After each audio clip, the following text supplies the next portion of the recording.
Shalom bien-aimés dans les Seigneurs, merci et énormément de nous recevoir encore une fois en ce jour dans vos maisons. Que les Seigneurs vous bénissent d'être nombreux à nous suivre, à être là à notre rendez-vous de partage de la parole et de la prière. Nous prions que les Seigneurs vous bénissent. Nous savons que nous pouvons compter sur votre soutien dans la prière. Nous savons que vous nous aimez, nous vous aimons beaucoup et que Dieu vous bénisse abondamment. Aujourd'hui, nous allons partager encore la parole et les thèmes que nous allons exploiter est intitulé « Les ennemis de la réussite ». Vous savez, enfants de Dieu, tous nous voulons réussir quand nous lançons un projet, quand nous commençons une entreprise, quand nous commençons les études, quand nous désirons quelque chose. Le but, notre objectif, c'est de réussir. Je ne connais personne qui se lance dans un projet, qui commence une entreprise avec objectif d'échouer. Et Dieu, quand il nous a créés, il nous a envoyés sur terre pour réussir. Il a donné à Adam et Ève une mission et le vœu de son cœur était de voir ces gens réussir dans cette mission. Je crois aussi que quoi que tu conçoives comme projet dans ton cœur, le Seigneur le met dans ton cœur pour que tu réussisses. Je sais que Dieu est un Père qui t'aime, un Père qui te veut du bien et ces projets qu'il fait naître dans ton fort intérieur, il veut te voir les réussir. Mais souvent, tu ne réussis pas. Souvent, nous ne réussissons pas à réaliser nos projets simplement parce que nous sommes vaincus par ses ennemis. Je crois donc que par la grâce du Seigneur, après cet enseignement, nous saurons dominer, vaincre ces ennemis qui nous empêchent de réussir, que ce soit dans notre marche avec Dieu, que ce soit dans notre quête de la connaissance de Dieu, que ce soit dans nos projets séculiers, dans nos entreprises de chaque jour. Et le vœu de mon cœur, c'est qu'après cet enseignement, nous soyons outillés pour vaincre ces ennemis et réussir tous les projets que nous entreprendrons désormais. Le premier ennemi, c'est la paresse. La paresse est un ennemi redoutable qui cloître au sol des vaillants guerriers, des hommes pleins de potentiel et d'avenir, des hommes aux destinées pesantes, mais qui se voient immobilisés par la paresse. Lisons donc rapidement la parole de Dieu dans Proverbes au chapitre 6, du 6e au 11e verset. Ma Bible dit ceci. Va vers la fourmi paresseuse, considère ce voie et devient sage. Elle n'a ni chef, ni inspecteur, ni maître. Elle prépare en été sa nourriture et la masse pendant la moisson de quoi manger. Paresseux, jusqu'à quand seras-tu couché? Quand te lèveras-tu de ton sommeil? Oh, j'aime beaucoup cette exhortation, j'aime beaucoup ces mots d'encouragement que Salomon sort de sa bouche, plein de sagesse. Il parle de la paresse, il parle de l'homme paresseux, cet homme qui ne veut pas travailler, cet homme qui passe ses journées à dormir et qui attend la manne tomber du ciel. Il lui dit, va voir la fourmi, ces petits insectes insignifiants, pas du tout forts, qu'on peut écraser facilement, mais qui s'est construit des architectures qui savent résister aux intempéries de manière phénoménale. Et Salomon dit, va vers la fourmi et considère ce voie, deviens sage. Simplement pour te dire, enfant de Dieu, que Dieu n'est pas paresseux et Dieu ne travaille pas avec des hommes paresseux. Il y a beaucoup de gens qui s'approchent de Dieu croyant que la foi, le salut, la marche avec Dieu est une couverture pour la paresse. On pense que puisqu'on attend de Dieu, puisque Dieu agit, puisque Dieu va donner, alors nous pouvons croiser les bras. Je l'ai dit et je le répète chaque fois, enfant de Dieu, la foi n'est pas synonyme de passivité. La foi n'est pas synonyme de paresse. Dieu est un Dieu travailleur. Et vous le savez, la Bible commence en Genèse au chapitre 1er par nous montrer un Dieu qui travaille. Dieu travaille. Dieu créa. Dieu travailla. Il nous invite donc à travailler. Vous savez, la Bible dit Dieu bénira l'œuvre de ta main. C'est bien de prier, c'est agréable de passer des moments dans la prière, mais nous devons apprendre, enfants de Dieu, que la prière n'est pas le seul secret que Dieu a mis à la disposition de l'homme pour réussir. Dieu nous appelle à travailler dans le sens de nos projets, dans les sens de nos entreprises. Le pas que tu ne sais pas franchir, la prière ne le franchira pas à ta place. Vous savez, la Bible dit, demandez et l'on vous donnera, Cherchez, vous trouverez. Jésus voulait simplement dire qu'il arrivera que vous demandiez et que vous ne receviez pas parce que la chose n'est pas bonne à demander, mais plutôt à chercher. Donc, il est important aux enfants de Dieu de se munir de courage et de travailler. Toi, enfant de Dieu, qui veut te lancer dans un projet, qui a des besoins, c'est bien d'avoir la foi, je t'encourage. Et moi-même, je vis par la foi, mais ça ne m'empêche pas de travailler. Travaille, travaille, travaille encore. J'aime beaucoup cet homme politique qui a dit « Travaille jusqu'à ce que ça fasse mal, parce que la pauvreté fait beaucoup plus mal. » Il est important, enfant de Dieu, que nous puissions être travailleurs. Malheureusement, l'Église aujourd'hui est constituée des personnes paresseuses, de gens qui n'aiment pas travailler. Et sous d'autres cieux, toutes ces personnes qui courent vers le ministère, c'est des personnes qui croient que le ministère est un lieu de paresse, un lieu d'oisivité, un lieu où on ne travaille pas. Bien au contraire, tu seras surpris de voir combien tu as besoin de courage, combien tu as besoin de persévérance, combien tu as besoin de travailler dur pour réussir dans le ministère. Parce qu'en réalité, rien n'est facile à obtenir. Jésus dit, même les royaumes est forcé et seuls les violents s'en emparent. Je nous invite donc, enfants de Dieu, à être courageux. Priez, travaillez. Ayez la foi, travaillez, travaillez, travaillez, travaillez. Dieu, je le répète, bénira l'œuvre de ta main. Ne passe pas le temps et de temps en prière ou encore couché. Ne fais pas des retraites interminables pendant 5 ans sous prétexte que tu cherches la face de Dieu alors que Dieu veut que tu ailles travailler. Cherche-toi un emploi, commence une entreprise, lance quelque chose, que ce soit dans le cadre du ministère, que ce soit dans le cadre des affaires, que ce soit dans les cadres de l'art. Fais quelque chose, enfant de Dieu. Dieu n'aime pas la paresse. Sois donc une personne travailleuse et tu peux être sûr que tu réussiras dans chaque entreprise que tu commenceras. La deuxième chose dont je vais parler, qui empêche plusieurs à réussir, c'est la comparaison. Beaucoup d'enfants de Dieu, beaucoup d'humains sur terre ne réussissent pas simplement parce qu'ils veulent être comme. Ils veulent faire comme. Puisque l'autre a fait ceci, j'aimerais faire ceci. Puisque l'autre a réussi de cette manière, j'aimerais aussi tenter de faire cela. Lorsque nous lisons Genèse au chapitre 4, le 4 et le 5e verset, la Bible nous parle de deux frères, Caïn et Abel, qui tous deux ont eu l'idée d'offrir à Dieu des sacrifices et ils l'ont fait. L'idée était bonne et ils ont fait chacun selon ses moyens, chacun selon ce qu'il pouvait faire. Et nous connaissons bien l'histoire. La Bible dit que Dieu porta un regard favorable à l'offrande d'Abel et ne porta pas de regard favorable à l'offrande de Caïn. Caïn, au lieu de se questionner lui-même, au lieu de regarder ce qui n'a pas marché et pourquoi Dieu n'a pas porté un regard favorable sur ce que lui a fait, au lieu de s'améliorer, il s'est comparé à son frère. Il a commencé à se poser des questions négatives. Pourquoi lui ? Pourquoi seulement lui? Pourquoi je ne peux pas faire comme lui? Et vous savez, lorsque vous commencez à vous comparer avec quelqu'un dans la vie, que ce soit dans la marche avec Dieu ou dans le travail, dans le projet, dans les affaires, vous commencez à mourir parce que vous êtes une richesse.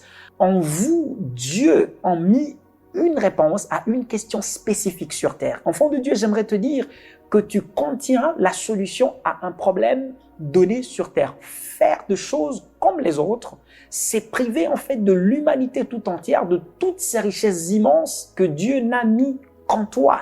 Apprends donc à exploiter ta particularité. Fais des choses comme tu peux le faire. Imagine des choses et fais-le comme tu l'entends. Fais-les à ton goût parce que le monde a besoin. La Bible dit, l'humanité entière attend avec ardent désir la révélation des fils de Dieu. Dieu a mis en toi des richesses. Dieu a mis en toi du potentiel et il attend de toi que tu les découvres et que tu les fasses découvrir aux autres. Te comparer aux autres, c'est vouer à l'échec tout ce que tu fais. Écoutez, enfants de Dieu, tout ce que tu fais pour ressembler à quelqu'un, pour faire comme quelqu'un, est voué à l'échec. Parce qu'en réalité, tu ne feras jamais mieux que lui. Et la vérité que tu ignores, c'est qu'aucun autre sur terre ne fera mieux que toi ce que tu sais faire toi. Fais ce que tu sais faire, exploite ta créativité et fais-nous découvrir toutes ces richesses immenses que Dieu a mis en toi. Je sais Je sais que tu es une mine. Je sais que Dieu a rempli ta vie de richesses que tu ne sais peut-être pas toi-même. Mais découvre-toi et fais-nous découvrir toutes ces choses. Fais des choses comme tu peux le faire. N'essaye pas de te comparer aux autres, car vois-tu, tu ne peux pas être comme quelqu'un. J'aime bien ce que la Bible dit. Dans Éphésiens au 4e chapitre, le verset 16, la Bible dit, « Mais en chacun de nous, la grâce a été donnée selon la mesure du don de Christ. » À chacun, Dieu fait grâce selon une mesure donnée. Dieu te donnera quelque chose que l'autre n'aura pas. Dieu te fera faire des choses que personne ne saura faire et chercher à faire comme l'autre et en fait maintenir ta créativité dans la pauvreté. Et tu ne réussiras pas ta vie. Tu ne réussiras pas les objectifs pour lesquels Dieu t'a amené sur terre en essayant de faire des choses comme les autres. Vous savez, la comparaison est un fléau car elle crée deux choses dans la vie de l'homme et ces choses détruisent l'homme. La première chose, c'est la jalousie et la deuxième chose, c'est l'insatisfaction. Lorsque tu commences à te comparer aux autres, tu as l'impression que les autres réussissent mieux que toi. Pourtant, peut-être que tu es mieux que toutes ces personnes auxquelles tu te compares, mais puisque tu veux faire comme ces personnes, puisque tu refuses de vivre ta vie telle que Dieu te permet de la vivre, puisque tu refuses de faire ce que Dieu te permet de faire, tout ce que Dieu te rend capable de faire, tu commences à te comparer aux autres, tu deviens jaloux. Et la jalousie produit de la haine. C'est pour ça que Caïn a tué son frère. Il a été jaloux de ce que Dieu agrée l'offrande de son frère. Évite de te comparer aux gens, ça t'évitera d'être jaloux, mais aussi ça t'évitera d'être insatisfait. Il y a des enfants de Dieu à qui Dieu fait des choses merveilleuses, que Dieu a réjoui, que Dieu a béni, mais qui vivent dans l'insatisfaction la plus totale. Ils ne savent pas jouir de toutes ces choses que Dieu a mises à leur disposition, puisque simplement, ils veulent ressembler à tel, puisque simplement, ils veulent être comme tel. Cela est un problème dans ta marche vers la réussite. Contente-toi de ce que tu es. Contente-toi de ce que Dieu te donne. Fais ce que tu peux faire aujourd'hui. Tu réussiras petit à petit. C'est vrai, peut-être que tu sembles ne pas faire mieux que l'autre. Ce n'est pas grave. Avant que l'autre ne fasse mieux que tu ne le crois, il a échoué plusieurs fois. Construis-toi de tes petits échecs. Construis-toi de tes expériences. Mais bâtis-toi ton modèle. Bâtis-toi ton modèle. Ne cherche pas à prêcher comme moi. Ne cherche pas à enseigner comme l'autre. Découvre-toi et exploite la richesse que Dieu a mis en toi. Pourquoi tu veux créer l'entreprise qui ressemble à celle de l'autre? C'est vrai, l'autre peut être une source d'inspiration, mais ne cherche pas à ressembler à l'autre. La richesse serait de prendre le modèle de l'autre pour l'enrichir selon le don, la mesure du don de la grâce que Dieu t'a donné. Fais une chose. Inspire-toi de ton frère, inspire-toi de ceux que les autres ont fait, qui réussissent, mais ajoute cette touche de toi. Fais en sorte que cela te ressemble. Fais en sorte que cela vienne de toi. Ne te compare pas aux gens. N'essaye pas de vivre comme les autres. N'essaye pas d'acheter la même voiture que l'autre. N'essaye pas de construire la même maison que l'autre. N'essaye pas d'obtenir le même travail que l'autre. Essaye de te construire ta propre vie. Réussis comme Dieu te permet de le faire et tu réussiras mieux. La troisième chose, c'est l'abandon.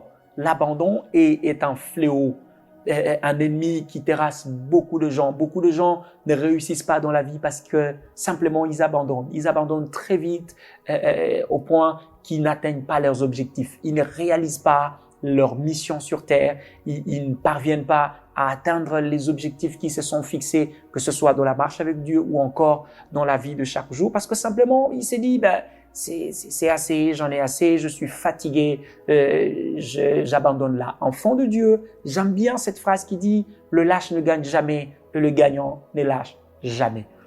Tant que tu n'abandonnes pas, tu réussiras un jour.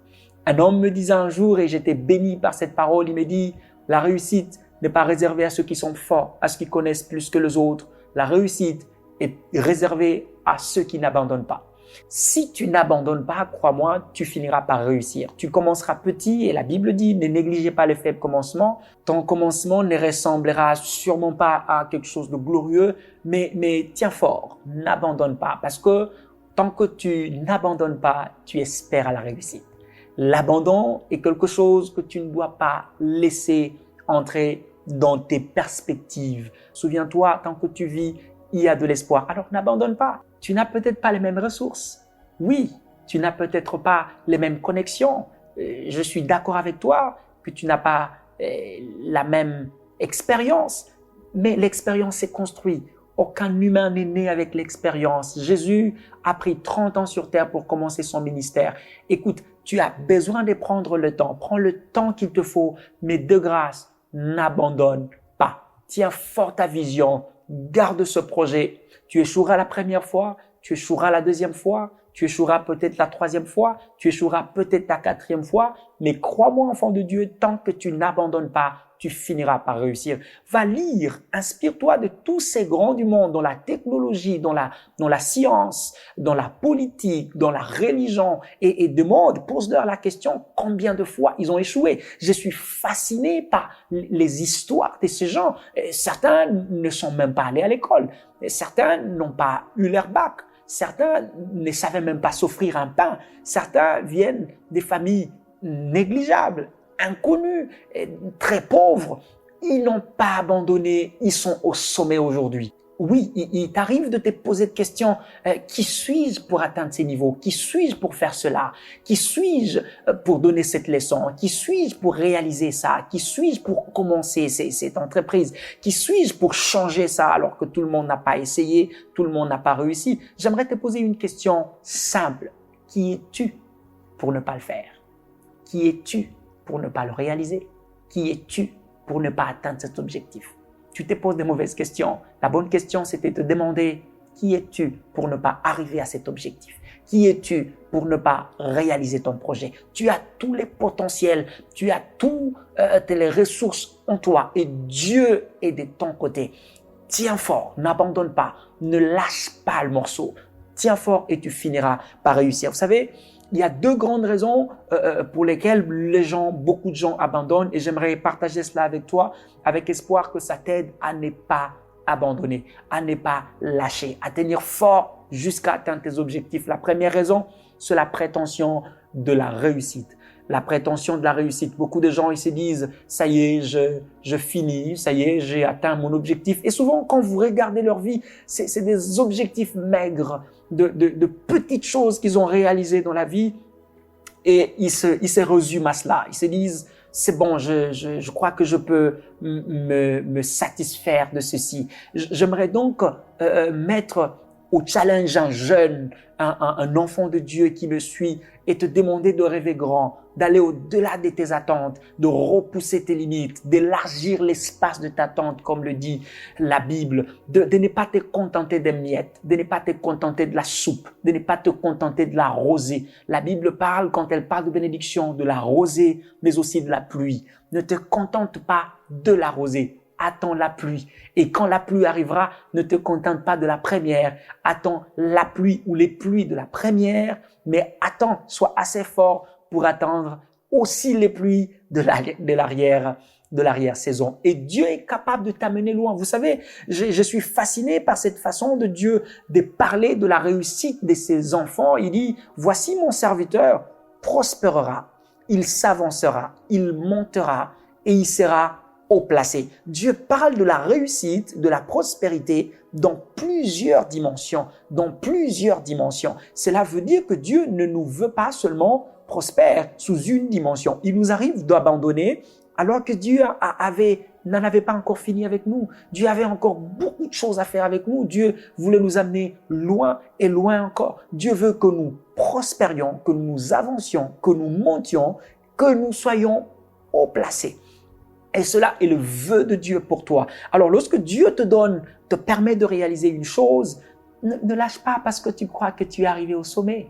Cela n'est qu'une introduction. Cela n'est que le début du commencement. L'objectif et le vœu de Dieu, c'est de réussir avec toi et de réussir très fort avec toi. Et je sais que Dieu est capable de le faire. Je sais que Dieu est capable de t'amener trop loin, aussi loin que tes pensées ne peuvent arriver. Alors, n'abandonne pas parce que tu as acheté une maison, n'abandonne pas parce que tu as commencé un petit ministère, n'abandonne pas parce que tu as acheté une voiture, n'abandonne pas parce que tu as eu un petit diplôme. Dieu est capable de t'amener à réaliser des grands projets, pas un seul diplôme, des doctorats et d'autres. Dieu est capable de te donner des maisons et des cités. Dieu est capable de te donner de voitures et des entreprises de construction de voitures. Dieu est capable de t'amener loin, très loin, très loin, très loin. Alors ne te limite pas par de petites réalisations. N'abandonne pas par prétention de réussite. Dieu n'en a pas fini avec toi parce que tu vis encore. Dieu n'en a pas fini avec toi et tu peux le sentir dans tes ambitions,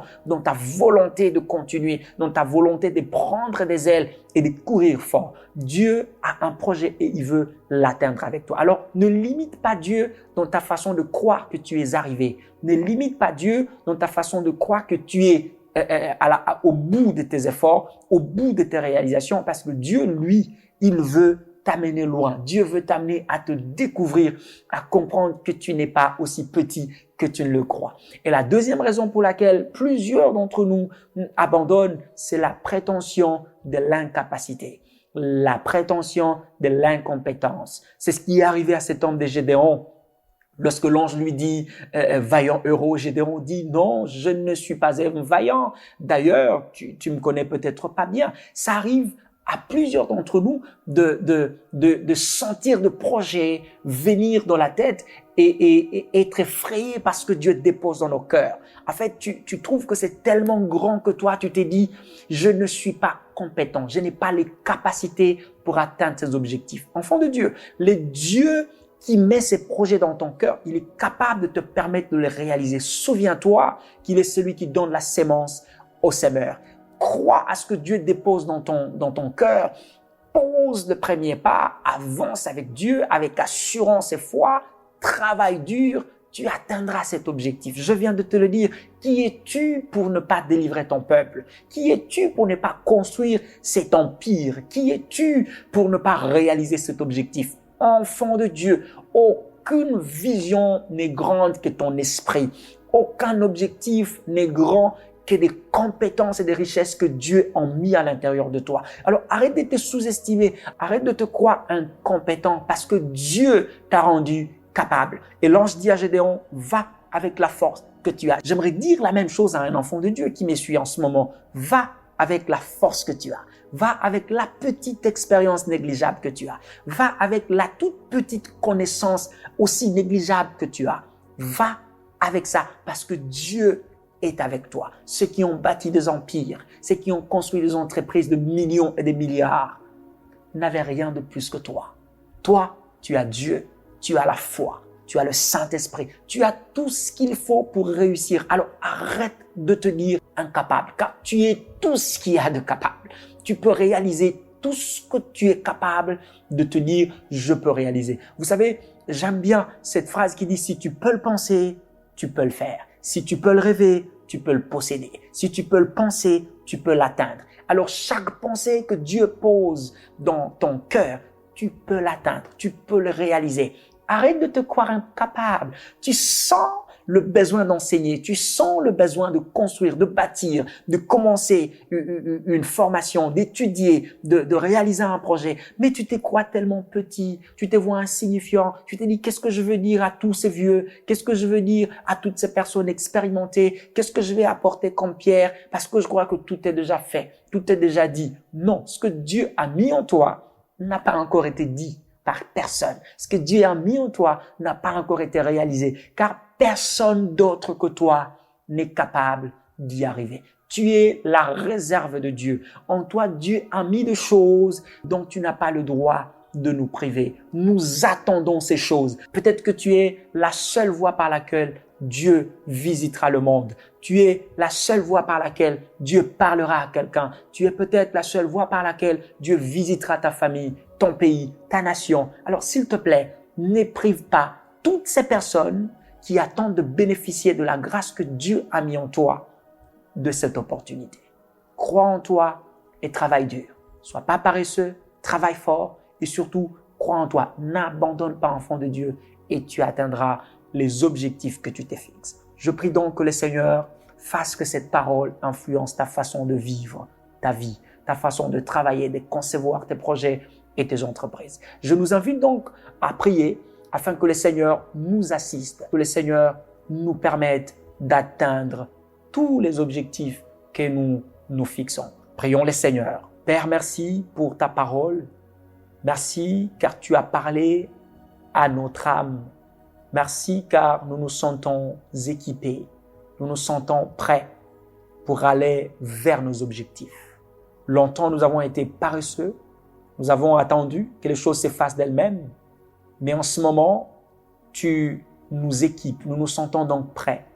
Notre prière, Père, est que tu nous aides, que tu nous équipes, que tu nous soutiennes, que tu marches à nos côtés, afin que la paresse ne nous atteigne plus, que la paresse ne nous paralyse plus. Au nom de Jésus.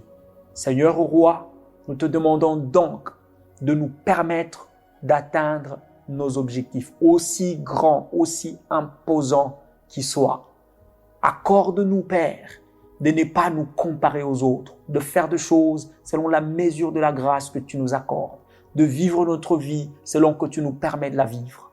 Au nom de Jésus. Nous prions aussi, Père, que tu nous rendes suffisamment forts, que le Saint-Esprit nous soutienne, afin que même quand ce sera difficile à vivre, intenable, que nous soyons capables de tenir et de ne pas abandonner. Car l'abandon est l'ennemi qui terrasse plusieurs d'entre nous, qui se croient incapables d'atteindre des grandes réalisations. Saint-Esprit, soutiens-nous et amène-nous vers la réalisation de nos objectifs. Travaille avec nous, soutiens-nous dans nos entreprises et projets, de la conception à la réalisation, et fais-nous du bien. Au nom de Jésus. Amen. Merci enfants de Dieu, merci du moment et de l'attention que vous nous avez accordé. Nous vous invitons à aimer notre chaîne YouTube, à vous abonner pour ne rater aucune de nos vidéos, mais aussi à partager avec vos proches, et cela sera une bénédiction. Que le Seigneur vous bénisse.